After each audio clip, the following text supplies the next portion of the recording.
Good morning, Malaika. Thank you for joining me and the Pandemic Baseball Book Club for a little author chat. Malaika Underwood is not only a phenomenal athlete and businesswoman and mother and all the things, but she is now the author of a fabulous new children's book that we will talk about called Birdie Can too.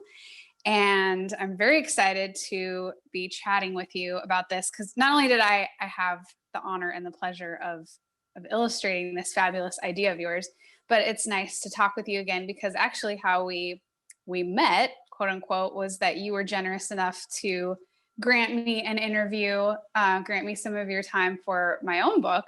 And what you may or may not know, and what anybody listening or watching probably does not know, is that Malaika was actually the inspiration for the afterword for my book. I was writing a book about the All-American Girls Professional Baseball League, and for some ridiculous reason, it never occurred to me to follow up with where women's baseball is today. And it had been like 75 years since the All-American Girls Professional Baseball League existed.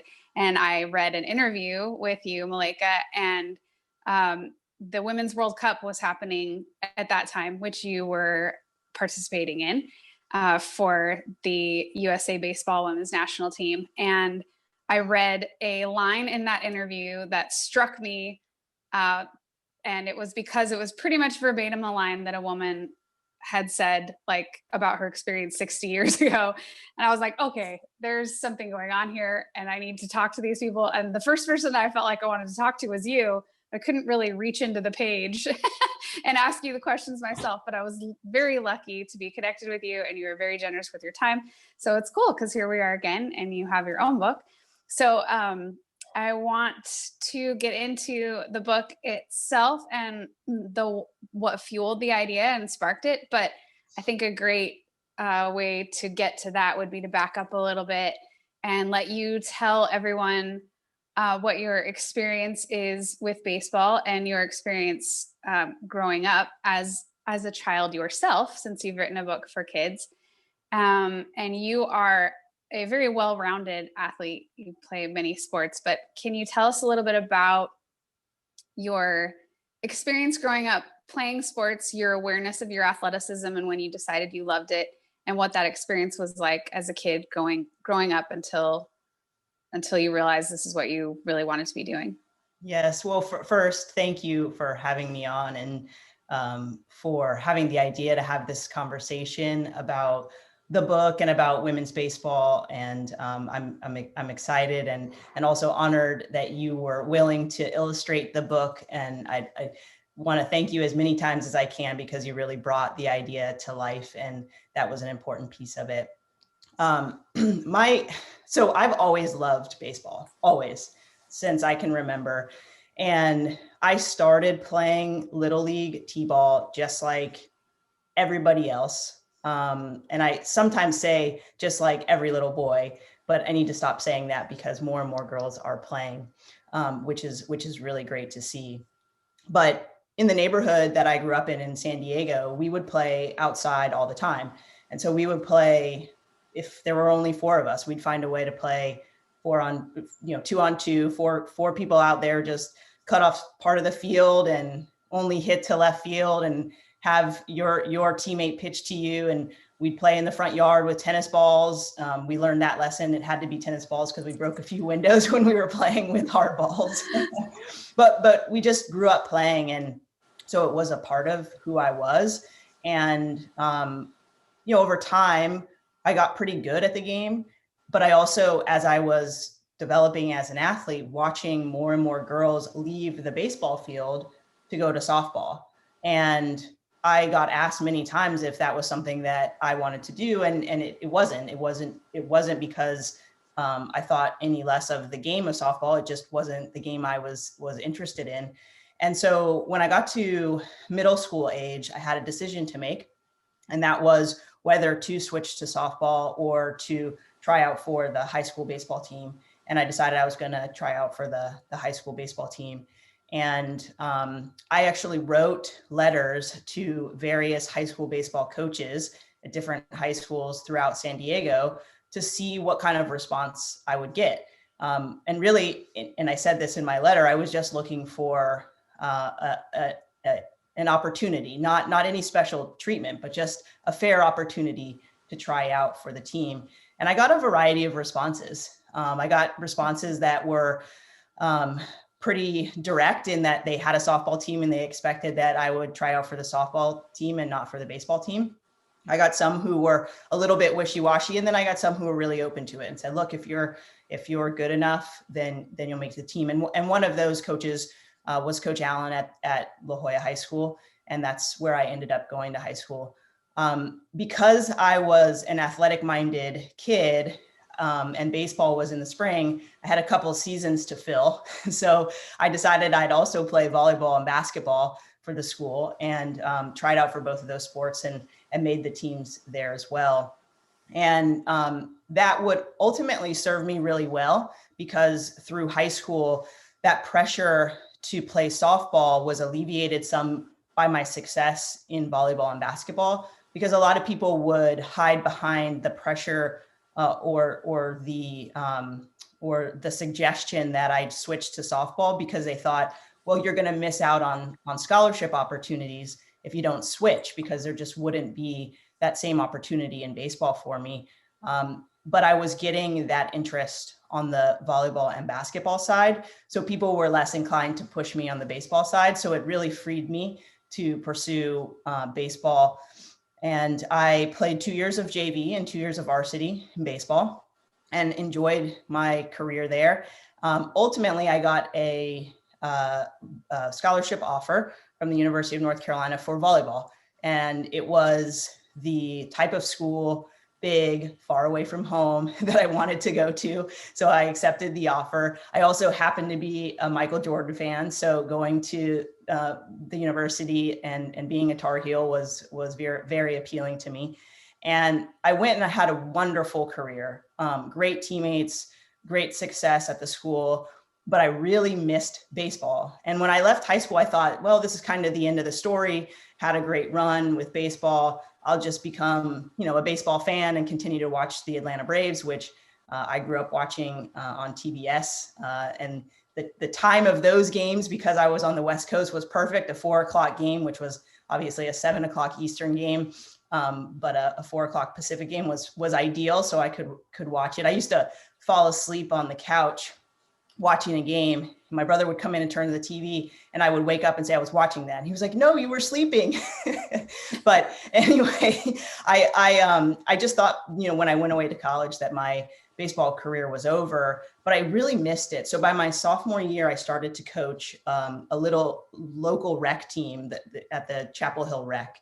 And we were the Chapel Hill Yankees, and we were pretty good. And it was, a 10, 11, 12-year-old team. And it was so much fun. I did it for about 6 years. And it filled my cup for a while. I did it through undergrad. I did it through grad school, and even early in my career when I was working for the university in fundraising. But I started after my grad school years to miss playing. And so Google being what it was, or started to be then, I looked and was just really looking for, like a co-ed team or even a men's league team that I thought would be open to me playing. And I stumbled, and this was in 2006, on the fact that USA Baseball was based in Cary, North Carolina, so just down the road from where I was, and that they were having open tryouts for the USA Baseball women's national team. Blew my mind. I had no idea that we had a women's national team. And they had played in a World Cup. The team had started in 2004. They had played in a World Cup and won gold that year. And they were getting ready to go to the 2006 World Cup in Taiwan. And I thought, well, I haven't played in a while. Let me grab a bat. Let me get some swings. Let me take some ground balls, and let's just see if I can make this happen. So long story short, I was fortunate enough to make that team.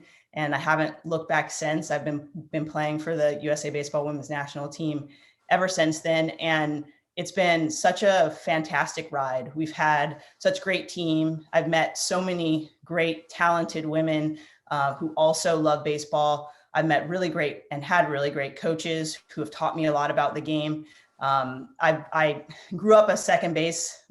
I grew up playing second base, but in 2012, I moved to first base, and it has extended my career. I am turning 40 this year, and the fact that I am still playing it blows my mind every day, because plenty of people have retired earlier, and then also having kids along the way has made that even more challenging.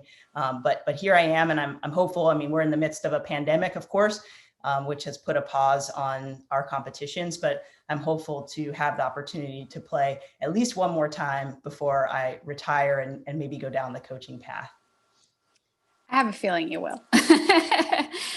Well, so there are two interesting things to me there that I want to kind of touch on anyway. And one being that until you Googled it, you didn't even know that there was a USA women's national baseball team. And admittedly, I didn't know that until I saw, someone told me the Women's World Cup was happening in the US for the first time. And I was like, oh, wow, really? It's happened before this? Like so where has it happened before? Who even plays in this thing? And then of course I just dove in. And then while I was doing sketches for the book, I had like whatever coverage of games was happening, like happening on my computer. But what's fascinating to me is, first of all, watching the games, like, gender assignment aside of what sport is supposed to be, just watching the games, for someone who is a baseball fan and who loves like the purism of it. And, there's a lot of complaints about like commercial breaks and what can we do to speed up the game and all these like things about Major League Baseball. And I feel like particularly with the pandemic, Major League Baseball is it's just like getting compressed. And I think a lot of people are feeling disenchanted. And I would say, when you guys start playing again, I would highly recommend that people take in a game, because it's really great baseball to watch just in general.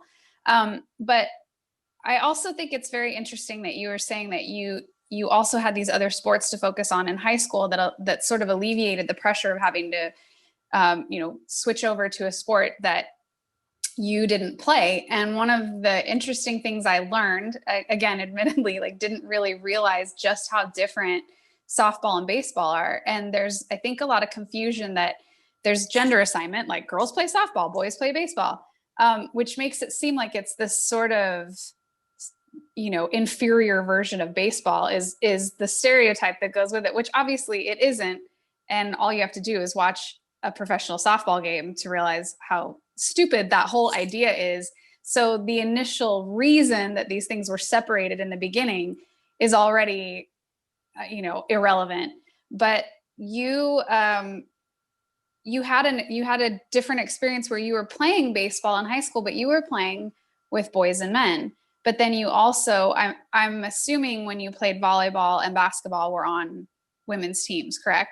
That's so right. You had a contrast coexisting at the same time that I don't know how many girls or women experience, but there's this experience for girls who want to play baseball. Less so now, thank goodness, but still, once you reach a certain point, if you want to keep playing, you have to push through and prove that you can play as well or better if you're going to make it than boys.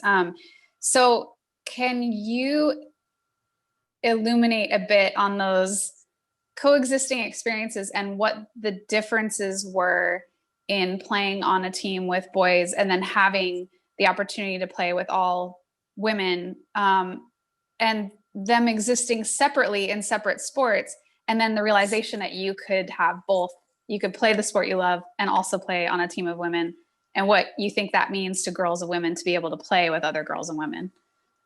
You hit on this, and I'd like to highlight it. The fact that whether it is true from the outside or only an internal pressure that I put on myself, I felt like when I was playing baseball, especially as I got to the high school level, that I had to be that much better than the person next to me trying out for the same position. And it was like proving myself 2 times over, instead of just proving that I was good enough to be on the team. And the interesting thing, and I didn't realize this at the time, that pressure that I was either putting on myself or was coming from external pressures, which I think there were, because there were expectations, less so of my teammates who recognized the talent and appreciated me on the field, and even less so from my coaches, but more so from the parents on the sideline who had expectations of their own sons and their own sons' potential career in that sport. I didn't realize that that pressure didn't exist for me in volleyball and basketball, because at the time I'm just engaged in competition and I'm just doing what is sort of right in front of me, and maybe to a certain degree at 15 and 16 you don't have that self-awareness. But when I had the opportunity in 2006 to play baseball with other women, it was so freeing, because all of that external pressure that I either experienced or made up in my mind didn't exist. It was just me competing next to people who were also competing on that same level playing field. And we were getting after it and going for and trying to perform our best, but there wasn't that extra stuff. And I think that experience it still exists, because as much as the sport has grown and there are more opportunities, and thankfully USA Baseball, Major League Baseball have invested in some grassroots opportunities, it's still very much girls play softball, boys play baseball if you go to local communities. And so for girls to play, they've got to compete with boys. And as they continue down that path and try to pursue baseball at higher and higher levels, they become more and more isolated. And I just remember growing up thinking like I was on an island, right? Like I had to be the only one in the world who was trying to do this. And for that reason, I have some very distinct memories of Isla Borders and seeing articles in Sports Illustrated for kids. She was the first woman to get a scholarship to play college baseball, and then she went on to play minor league baseball as well. And so ripping those out and putting them on my wall, because at least there was an example that I could follow there. And then also the Silver Bullets, who were playing in the mid to late 90s. And I had the opportunity to go watch them play at then Jack Murphy Stadium in San Diego. And they were a all women's team who were barnstorming and playing men's minor league teams. And it was just such an eye-opening experience for me to see them and say, okay, well, it is possible. It may not be something that is quote unquote normal, but it's possible. And there are some women out there doing something similar. So again, in 2006, to walk out on a field and see hundreds of other women playing the sport, it just opened up my world to something totally different. And because of that, I think I have taken a different perspective on the sport, just because I realized like we really are putting girls and women in a bucket for no reason. Like, you go play softball. Why is that? And to your point, softball is not an inferior sport. Like the women at any competitive level, but you start looking at like the College World Series and the professional league, like it's impressive. I know I couldn't compete there. I've never played softball, but don't get me wrong. Like I wouldn't walk out on the field and be able to keep up there. So, but they should have the option. Like if you want to play baseball, why are you pushed to softball? It's a different sport. Both beautiful in their own right, but it is just simply a different sport. And it's funny, I often say this, and I've used different analogies before, but it would be like telling Serena Williams that, oh, because you're a woman, you can't play tennis, but you can play ping pong. It's similar. You've got a paddle, it's round, there's a ball, there's a net, it's smaller, but there's a net in the middle. Like, go ahead and play this sport instead of tennis. We would never say that. She can play tennis and she can play it at a very high level. Why can't women play baseball? And I know that they can play it at a very high level. Yeah, absolutely. And I think you touch on I think maybe the most important aspect. I was struck with some of the interviews of the women that I conducted, them talking about the first time they arrived to tryouts. And I love hearing you talk about that, because these women, but they were so actually literally physically isolated from one another. A lot of the women in the All-American Girls League grew up in the Midwest, and they were, they were like on a farm with their brothers playing baseball, and they assumed that they were the only girl in the world who grew up playing baseball. And then they would show up to tryouts, and the shock a lot of them experienced of like, where did these women come from? And not only are they out here with baseballs, but they're good. And like, I wasn't the only one. And the realization, it's so crazy to me that these experiences have to happen for women to even realize that there are other women playing. So I think we have the advantage now of, social media and certain exposure, even if media isn't giving women's sports the opportunity and attention that it definitely deserves. Yeah, exactly. And a much angrier podcast. I think. We won't get into anger territory here. But the idea that if you can see it, you can be it. And there are plenty of people who decided to be it without seeing it. And they are amazing. But the pressure, one of the common things from interviewing you, and I had the opportunity to interview Justine Siegel and a young woman, Beth Greenwood, who is currently playing at the college level, and just comparing those experiences, there's so many similarities, and the kind of exhaustion of being the first at everything, but also the understanding of how important it is. And I'm interested to know, like, when you join Team USA and you're playing with other women, I imagine that there is a certain camaraderie and understanding with a team, any team in any sport, and you develop certain relationships and things. But I imagine those bonds and levels of camaraderie are probably stronger with women because of certain shared experiences that exist off of the court or the playing field. And I imagine in baseball, it's very much so. I would assume, but I don't want to assume, but do you often share that or talk about that? I mean, do you all have the sort of like, eye rolling, like, and another person tried to convince me that I don't play baseball? I mean, one of the things that was so great about the quote that you offered was like, when you get in these discussions with people where they say, oh, you mean softball? And you say, no, baseball. And they say, oh, you mean softball? And the fact that they even come back at all is weird, but that they keep coming back, like, I'm not going to stop until you actually say softball. Like you said, as if I don't know what sport I've like dedicated myself to for how many years. It's such a bizarre mental block, but it's really cool that you had people, you had women that you could look to, like Isla Borders and women that showed you that there was some example. So I guess that kind of brings us to the book in a sense that there are more girls and women playing now, but you have now 2 daughters yourself. And there still seems to be, it's still an uphill battle for a lot of girls and women in whatever they want to do.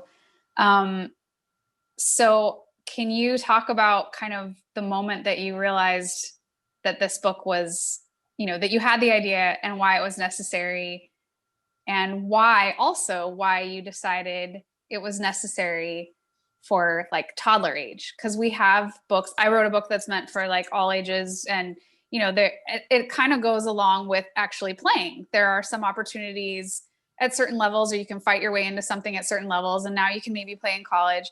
But like going little league and like t-ball and all of that, can you talk about that a little bit? Absolutely. So I had our first daughter who turns 3 here in a couple of months, which blows my mind. 6 months before the 2018 World Cup, which was held in Florida. And you talked about it earlier, was when you learned about women's baseball and the fact that we had a team. And that experience of having her and then getting back in shape, playing baseball, and having the opportunity for her to be in the stands. Granted, she won't remember it, but to just have her there was really a blessing. And I really cherish our time together.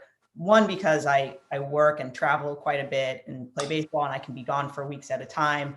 And so reading to her at night was something I picked up doing very early on. And nothing against Brown Bear or The Hungry Caterpillar. They're great books. But I started to wonder what messages we were sending, right? And it kind of goes back to that mental block you were saying, like, so early on, we're willing to accept that girls play softball and boys play baseball. And people to this day, and it's a shared experience with many of my teammates, will like almost go to the grave to correct me that I don't play baseball, even though I've been playing it for almost 40 years now.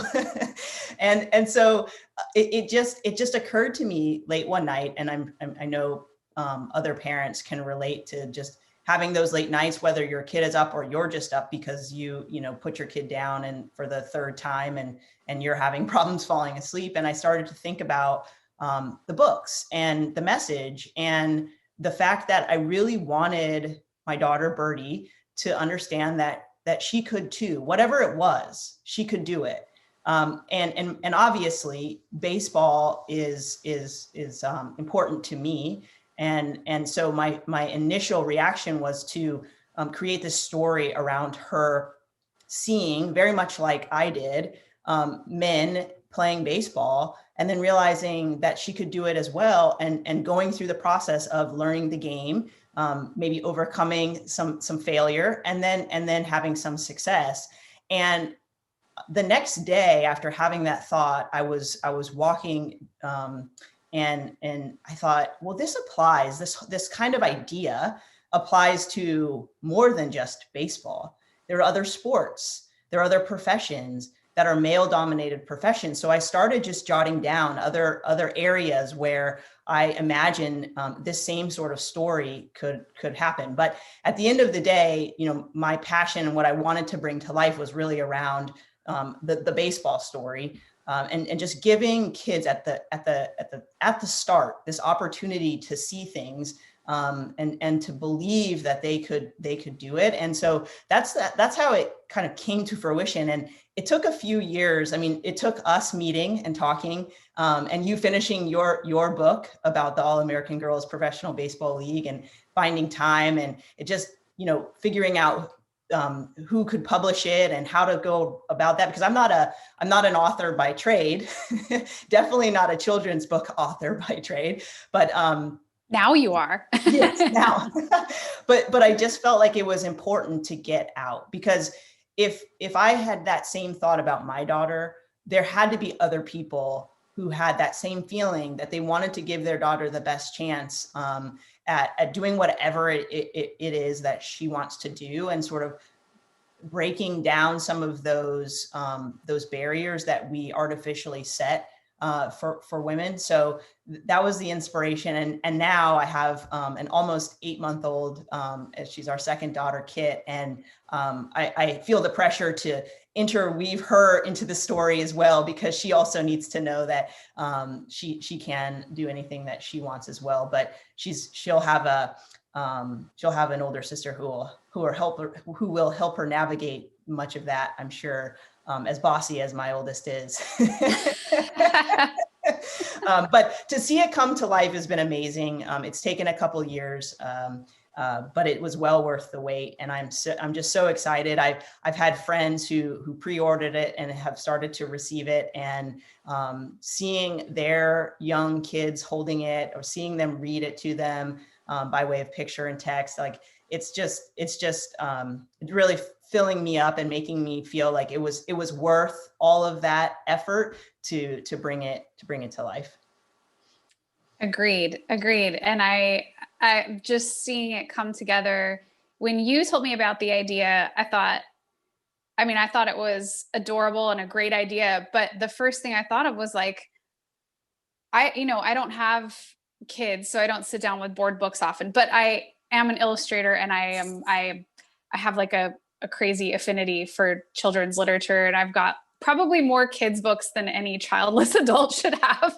But and it occurred to me, like, there isn't really anything like this that I know of, that for like this early age reading. And I, you know, as a baseball fan and someone who loves baseball, I love that that's the kind of the theme through which this idea is filtered. But it is, I think you're obviously onto something that people probably should have. I mean, it's like these kinds of things should have existed already, but what's great is that you're doing it and that you're providing that for people. And I think a lot of the preconditioned ideas may or may not be intentional. I think if you asked a lot of people, do you think girls should be able to play baseball? If they've never given it a thought, they'd probably go, oh, well, yeah. But they still have walked around assuming these things. And so it's great to break those down early on. And I love the story of Birdie Can too. And my favorite part in illustrating it was you sending some photo inspiration. And I have to say, you have like two of the cutest kids I think I've seen. I mean, don't tell any of my friends, but well, thank you for that. I am biased, of course, but I think so too. And what a time for this book to be published, because I mean, you think about like Kim Ng becoming the first woman GM for the Marlins, and you think about the Vanderbilt kicker and what she's doing. I think there are a lot of moments right now that are bringing attention to the fact. I can't believe I didn't say this in the first couple of examples, the fact that we have a woman as a vice president. I mean, like, this is just such a great moment in our history to really shine light on that. And I think it needs to happen from an early age. And this book gives us an opportunity to start to ingrain those ideas in our daughters and really help them grow, so that, you know, Kim, and isn't the last one, right? Like she's not going to be the last one. So let's make that a normal thing. Instead of the headlines reading about her being a woman GM, it can just be Kim Ng as GM of the Marlins. And it can be as simple as that. And wouldn't that be fantastic in our lifetime to see something like that, where there is no expectation to break, or barrier to break. So I hope this, in some small way, inspires some girls and also helps break down some of those barriers. Amen. Yeah, to get to a point where there's no qualifier. And I think the great part about starting so early is in planting that idea, not just for little girls, but little boys, anyone who identifies as anything, to break down those ideas so that you're already starting ahead of the game and you're not spending the first X amount of years learning how to undo something before you can redo something. And I love what you just touched on about the timing. And what I really love about that is that these women that we're seeing in these positions right now, Kamala Harris is a Black and Indian woman. Kim Ng is an Asian American woman. You know, we've got, and there are women who played on Team USA who are now in coaching positions with Major League Baseball teams, yes. Who are not representative of just the typical white woman who is, when we talk about girls and women advancing, we usually really only see white girls advancing and gaining these, gaining a foothold someplace. So I really love that there are opportunities for girls and women to see girls and women who look like them moving into places that they want to be, because that's another barrier besides just being a man, or not being a man. I'm also not a white girl, so can I get to that place? And I love that these opportunities are presenting themselves, and I love that you are sharing your knowledge and your knowledge that this opportunity exists for girls that are just starting to pick up a ball, let alone learning how to throw it. I love it. That's exactly right. And one of the things I hope is well, there's really two core things. One is that seed planted in every little girl and boy, so that we don't have to, so that they feel the they feel empowered to do the things they want, and that they don't see those gender classifications in the same way. The other is that we stop going back to the start line, because I feel like if you look at baseball as an example, and there are a couple books by Jenny Ring about the history of baseball and the history of women in baseball and how far back that goes. And it just feels like we're constantly resetting and starting from the beginning. And even your book highlights that, the fact that many of the things that we as Team USA are experiencing as a women's baseball team, our counterparts back in the 50s were experiencing too. Like, why is that the case?